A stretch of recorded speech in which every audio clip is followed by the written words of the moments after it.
Tak já vám přečtu kousek pošty, kterou budu číst zítra teda, konkrétně, když už je zdejší. Tuhletu pohádku jsem psal na popud, nebo ne na popud.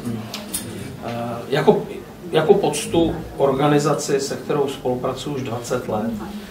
Píšu pro ně texty. Když jsem ještě dělal v reklamě, tak jsem jim dělal i reklamy a televizní scénáře, když se prezentovali v televizi. Asi ji budete znát, jmenuje se Konto bariéry. A pro mě Konto bariéry je velmi srdeční záležitost. Boženka Jirků, která to konto vede, je úžasná báječná žena, obětavá, a já jsem vlastně vymyslel, že tuhletu pohádku bych udělal tak, že hlavní hrdinkou je holka, která je na vozíku. A nejdřív mě od toho leckdo zrazoval a říkal, že to bude působit jako kalkul. A to já jsem říkal, proč kalkul? Teď to je úplně běžná součást. A jestli ty děti, když jsem mluvil o morálním kompasu, jestli ty děti něco potřebují, tak nutně potřebují jak si omezit přirozenou dětskou krutost. Protože děti jsou kruté. To věděl Pol Pot, který postavil armádu z dětí, kterým bylo třeba 7-8 let. Krutějšího vojáka byste nenašli, protože oni nemají ještě vyvinutý ten smysl pro nějakou empatii a jsou sociálně daleko méně vyvinuté než dospělý člověk. Takže ta strašlivá krutost, které jsou děti schopny, tak je potřeba jí vlastně omezit i tímhletím, nějakým způsobem jim dát jinou možnost. Děti jsou upřímné, i v tom je jistá krutost. Oni vám prostě řeknou, co si myslí.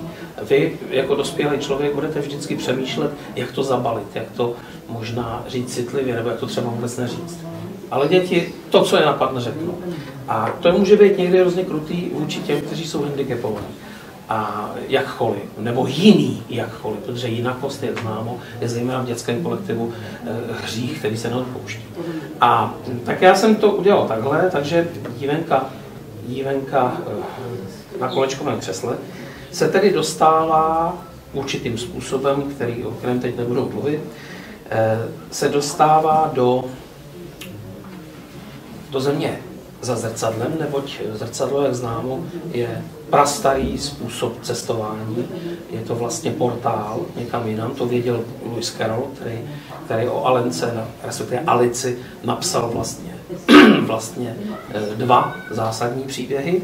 Tak Johanka se jmenuje, ta dívenka, se skutečně tedy dostává skrz zrcadlo. A to sice takto.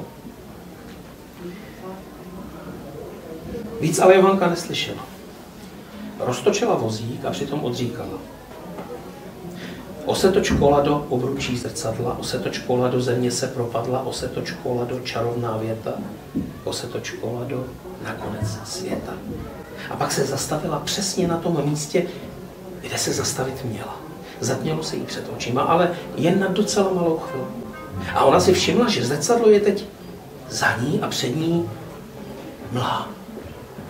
Všude mlha hustá jako hrachová pohádka. A z té mlhy vystupovala cesta, sytě červená, jako by snad byla z cihel, ale ne, to přece nejsou cihly, protože cihly se nevrtí, nekýchají, ani se nedrbou za uchem.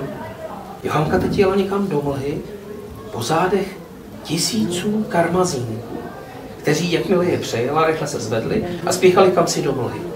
Tahle živá cesta dovedla Johanku s všetečkem, usazeným na jejím klíně, až na louku na kraji lesa.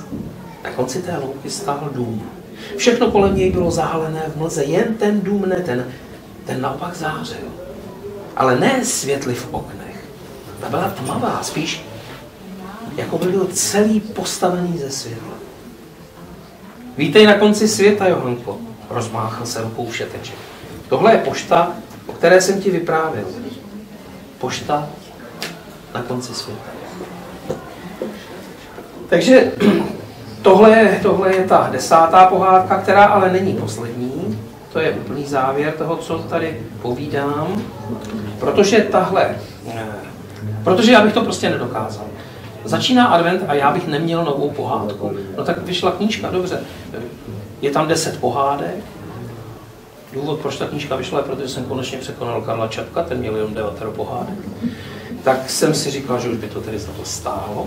A já vám chci vlastně ukázat tady tu ilustraci, kdy Johanka se všetečkem na klíně jede po zádech karmazínků, což jsou skříci poštovní, vstříc tomu té poště, což je mimochodem jako věrný obraz našeho domu. Mimochodem se tam setkává s panem Kolbabou, poštmistrem Čapkovským, takže to je zase taková jako hluboká úklona Karlu Čapkovi. No a já jsem ještě něco chtěl říct, ale už něco? Jo, poslední pohádka, ano, děkuju. Děkuju, poslední pohádka je stará asi 3 dny.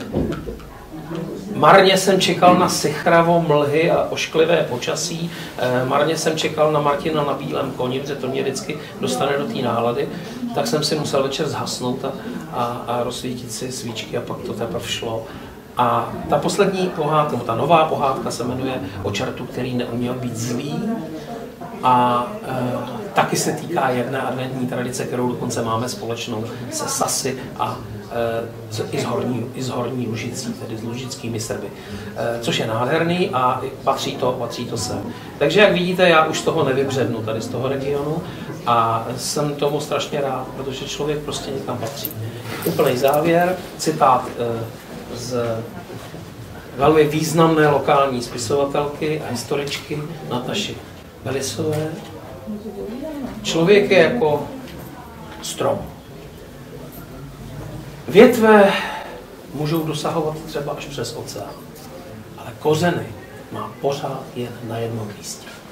Děkuji vám.